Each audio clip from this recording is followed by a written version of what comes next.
Hey, what's up, beautiful people? It's Greg Gordon here coming at you from Pyramind Studios. And I'm psyched today to have joining me as Alex Xipil, former Pyramind student, I can say now. Well, actually, not totally former. You Almost. almost graduated. Yeah. Psyched to have you here with me. We got some fun things to talk about. We're going to start with a piece of music. Let's just play a little bit of this and then we'll get into it, okay? Let's That'll check be it out. great. Yeah. Let's check it out so you can tell everybody what this is all about here. Absolutely.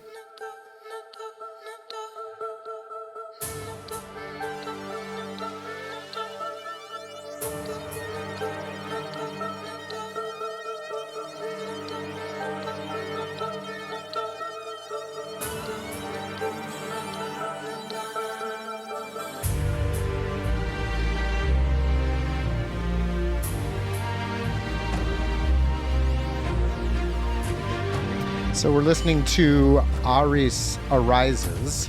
Ares rises. Yeah. Yeah. Is that how you pronounce it? Aris Arises? Ares. Yeah. Basically, it's the Greek god of war. Ah. So tell us about the history of this piece. How did this come to be? Yes. Well, it's all started with me. Starting education in pyramids, which I kind of wanted to do for quite some time because quite a few of my friends actually went in pyramid, so I always wanted to do that. So, just to make that, because, I kind of have this passion for music for quite a long time, since childhood. So I But decided. this is a bit of a departure from the music that has been inspiring you and driving you as a DJ and a producer. Yeah. This is a real interesting orchestral hybrid composition that you've created here. Absolutely, Yeah. yes. Well, the thing is, like, I've decided to sort of, make it my career officially and, learn the skills that would give me a job, not just being a musician and, Right. like touring and stuff like that, but actually working in post-production because I'm really fascinated by, VR world. So I decided to go and study music production for games and movies. So Mhm. that's how it came all together. And then, I've had just great teachers. I want to mention Eric Kunel and Jason Butler that taught me quite a lot about music theory, about producing music for games and movies.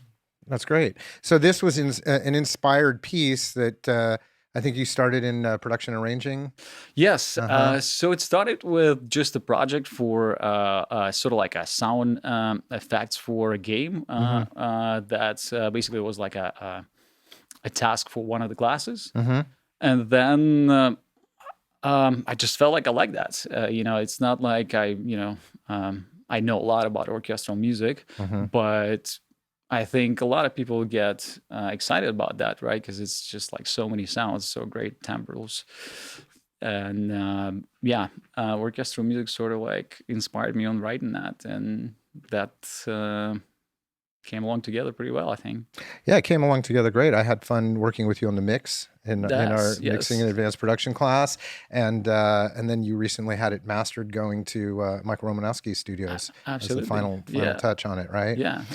So it's an interesting whirlwind from your original start in your mother country in Russia, huh? Yes. So Yes. tell us a little about where you're from originally and what brought you here to the U.S. So yeah, I was born in Russia in the region that's called Ural Mountains. The city called Chelyabinsk.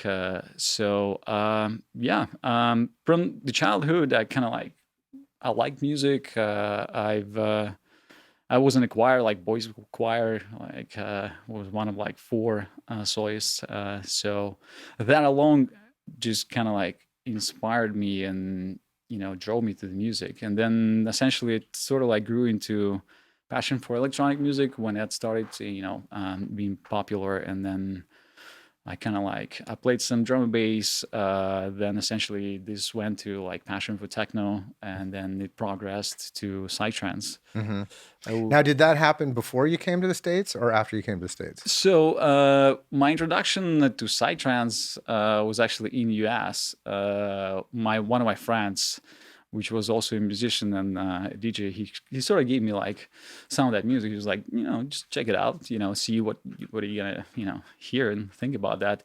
And I kind of like that. Then I essentially moved to California, and there's a huge community of people that organize in parties. And then I I went to Gil's party, Ah, and I go just Gil. yes, Yes. absolutely, yes. Uh-huh. That's the That was one of the first times we met, actually, wasn't absolutely it? Right? that was Uh-huh. amazing. And I Uh-huh. just actually I just I enrolled in the school, so And you were kind of surprised to see me. I was absolutely surprised. Yes, our friend Alex sort of was like, "Hey, your boss is here," and I'm like, "I'm not sure, like how's that gonna play?" But it went pretty good. So, Uh-huh.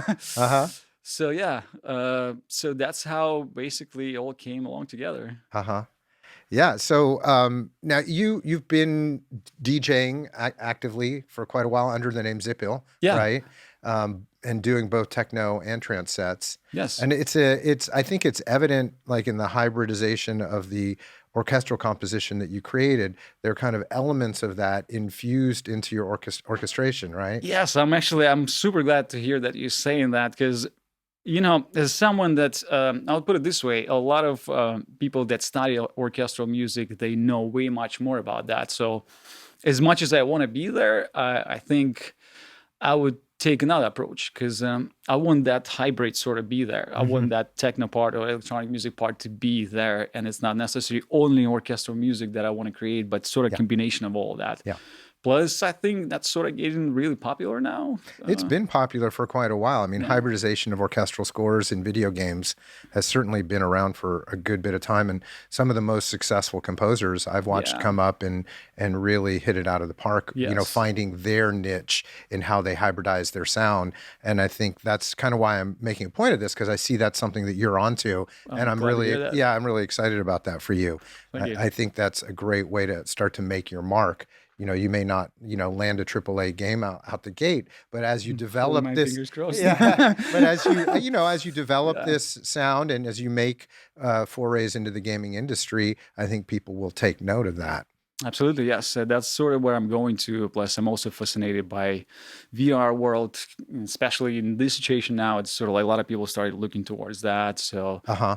I want to work on that, in Sonics and stuff like that, and just immersive sound.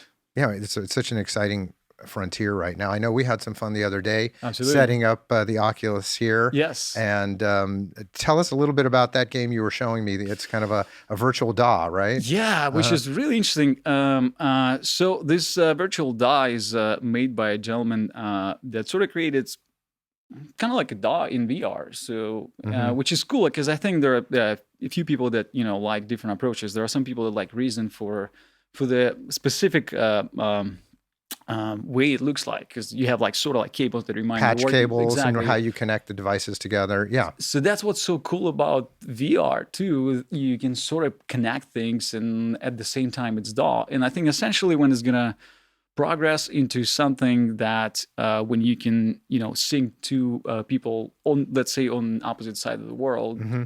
just making music, sort Hmm. of like doing VR sessions, Hmm. that's something that I really want to shoot for, Hmm.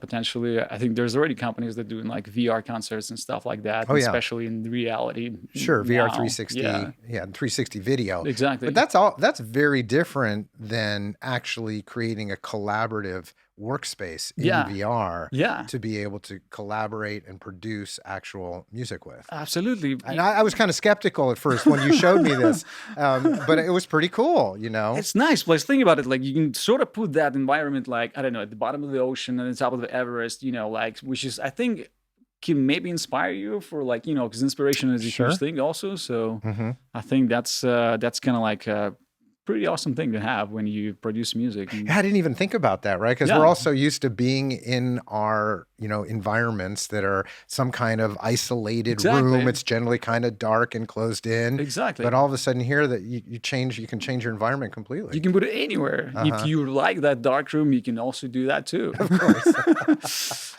Yeah, you kind of get used to certain things Yeah, maybe. yeah. But I mean, the idea of being able to do that in a collaborative way is very exciting. Absolutely. I think So that's many new frontiers to be explored here, huh? absolutely. I think that's what essentially any musician likes to collaborate and get the Uh-huh. inspiration from other people. Yeah.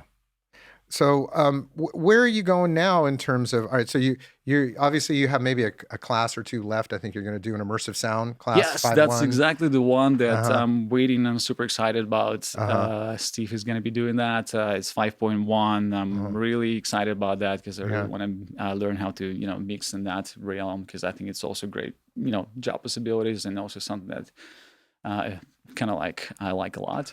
Yeah, I think we're going to be touching on Atmos in that as well, and That's getting into amazing. the That Atmos is, mastering suite, yes, right? yes, And now that Atmos is becoming a viable streaming yeah. platform, Oh, right? really? Yeah, Wow. well, because Amazon and a lot of the high definition streaming sites Hmm. are actually supporting Atmos That's streaming, amazing. and that's something that I saw when I was at NAMM this year, and was Hmm. pretty amazed by their ability to project an immersive sound field off of a one speaker device. Oh, wow. Oh, Yeah, wow. or sound bars, That is right? amazing. Yeah, That is sound bars. amazing. It's pretty incredible what's capable now, and I think it speaks really well for the future Nice. Yeah, of I'm the really audio interested in industry. spatial sound. Uh Like, huh. it's something that's I think like we perceived stereo for such a long time Hmm. that we just got used to that, and I think that at one point we sort of got to the question, what's going to be the next thing, right? Hmm. And I Hmm. think that's essentially like the immersive feel of that when you can experience that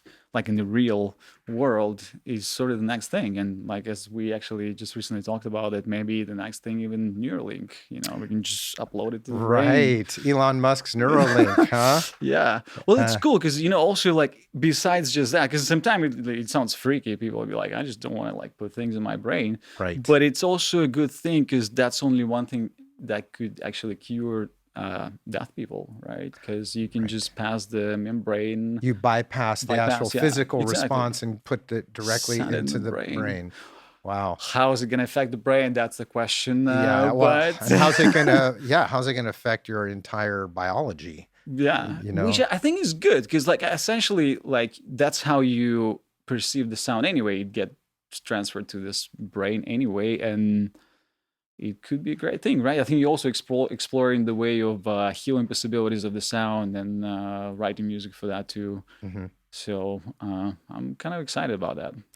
So, who've been your biggest influences, would you say? Particularly, I'm interested, particularly in the trance or techno space, and I'm asking this with particular regard to, one of the things that I love about those genres of music is the sound design. Yeah, I saw Perfect Stranger this weekend on yeah, Saturday, yeah, and I was just so impressed with his sound design skills and the way he manipulated synth sounds, and yeah, actually how it actually affected your neurology in the yeah, process. yeah. And I know there's another big trance artist who's been doing this for years, Go Gill, who does that Yes, very well too, yes. right? So who's some of your influences? Talk a little bit about that. Gomagil is definitely one of my great influences. He's really amazing because he's basically started that all. He was the gentleman that started doing the first full moon parties in Goa and playing 24-hour sets, which he still does. And by the way, he just had a birthday last weekend, and I just want to tell him, Baba G, happy birthday to you. Thank you Happy very much. birthday, Baba G. Thank you very much for all that you do and then sharing the special moments and amazing music with people around the world.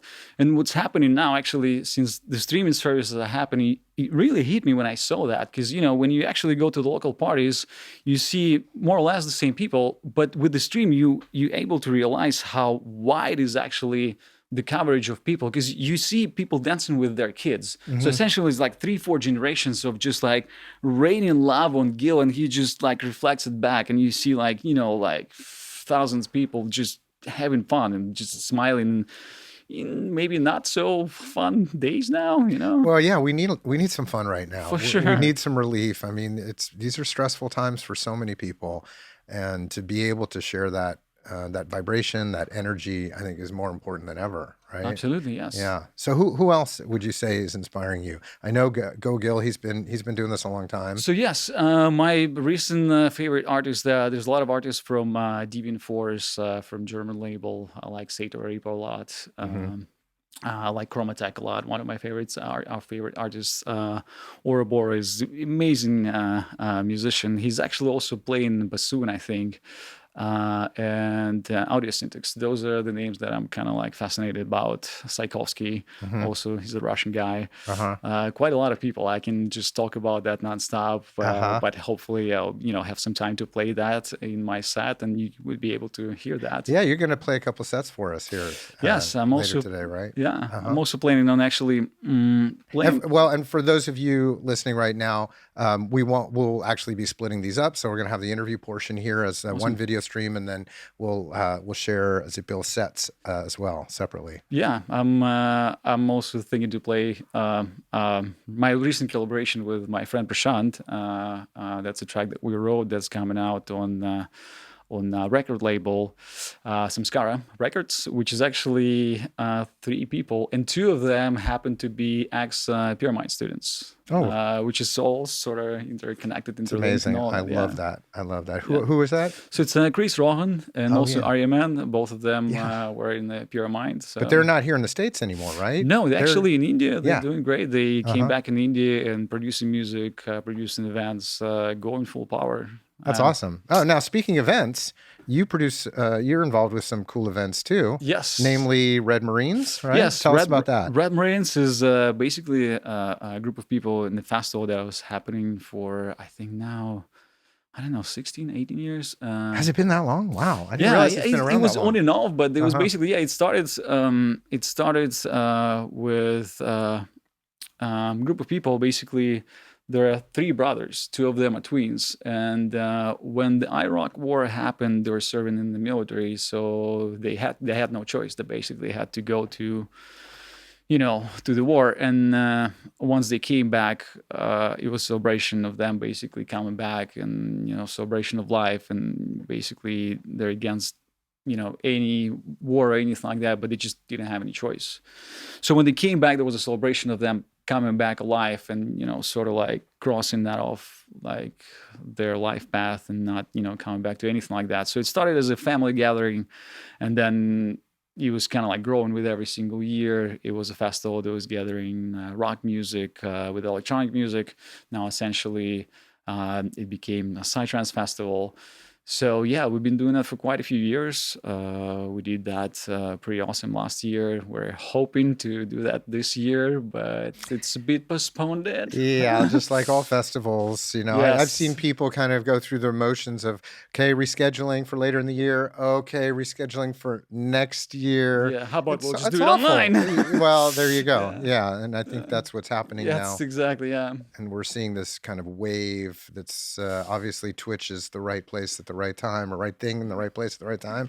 That's the reality. I Uh-huh. mean, I think like the faster you'll take the reality, the faster you accept the change, the better it would be, because there are people that are doing amazing things. And like, to come back to psytrance culture, Nicholas Maglopsy, he's doing amazing streams that's including Goa Gil with his interviews, and he's recording stuff that's absolutely amazing. It's like a history of psytrance. He talks to Gil about like 60s, like 70s, 80s, all of that time, when it's like, it was like the golden times of San Francisco, I would say. Hmm. Yeah, it And was. also golden time of like Goa, and like the parties that just started. And this amazing content, so there are ways of, creating art still, like doing that. You just, yes, it's a different format, but the faster you accept the change, at least for now, the better it would be.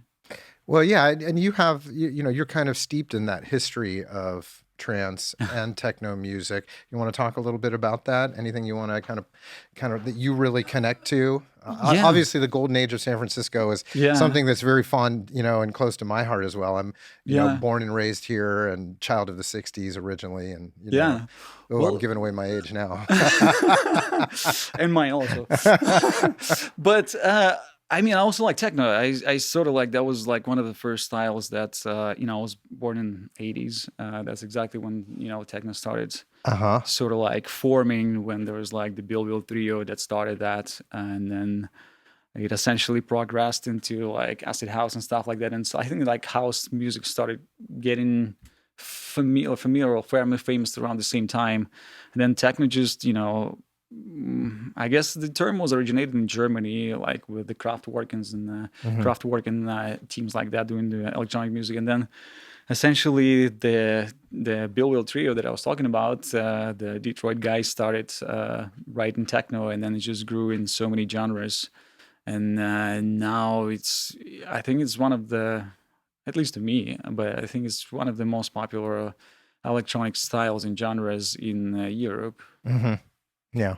I would have to agree. I think, it's certainly caught on here in the States and the Bay Area too. Yeah, We recently had Fierce Animals in the house here, and yeah, we were talking techno, yeah. and you And know, actually, San Francisco has quite a few teams that are doing that, and I want to sort of mention them. There's Detroit, or I'm sorry, Direct to Earth.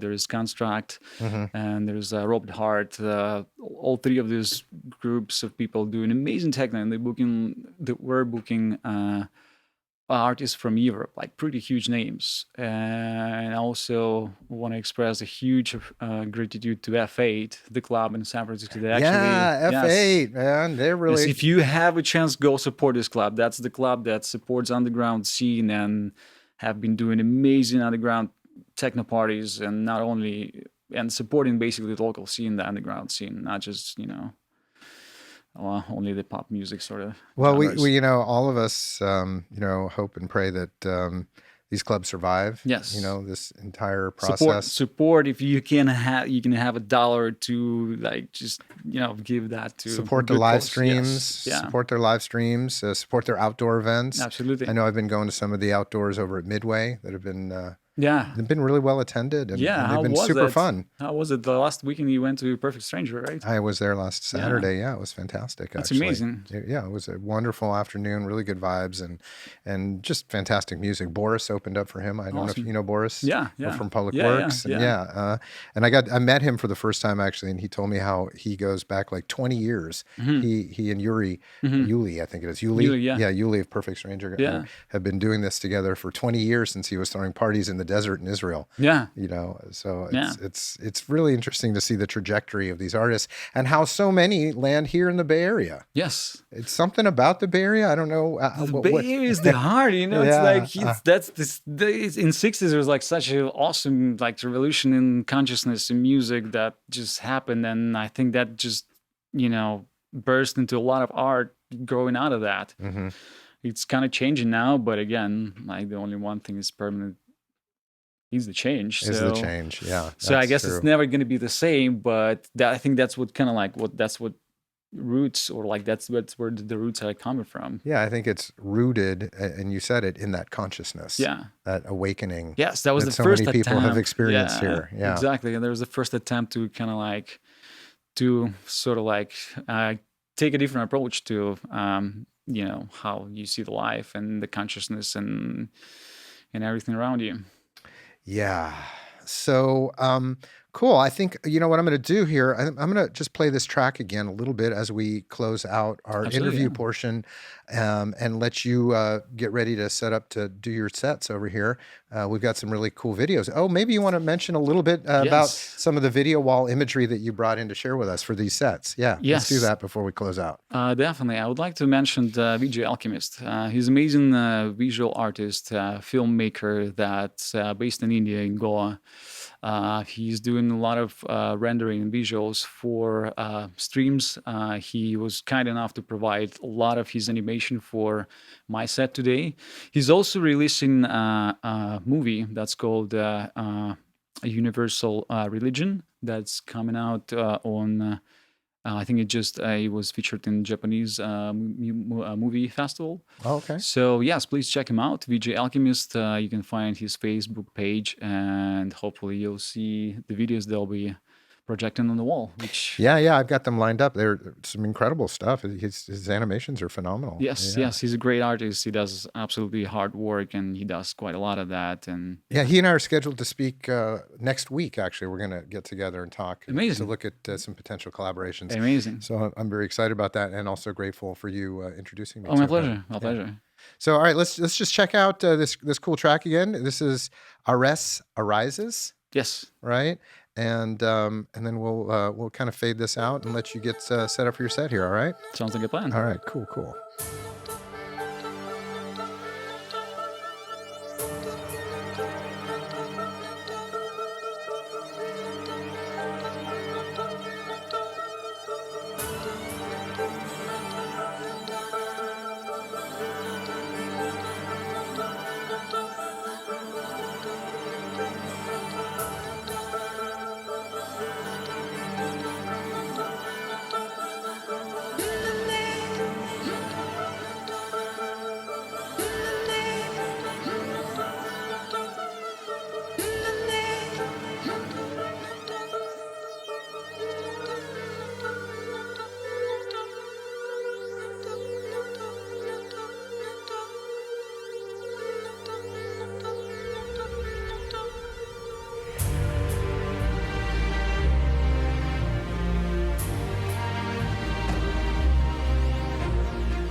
If you're an aspiring music producer and ready to evolve your sound, find out more about our San Francisco Ground Campus, online classes, and one-on-one mentorships at pyramind.com.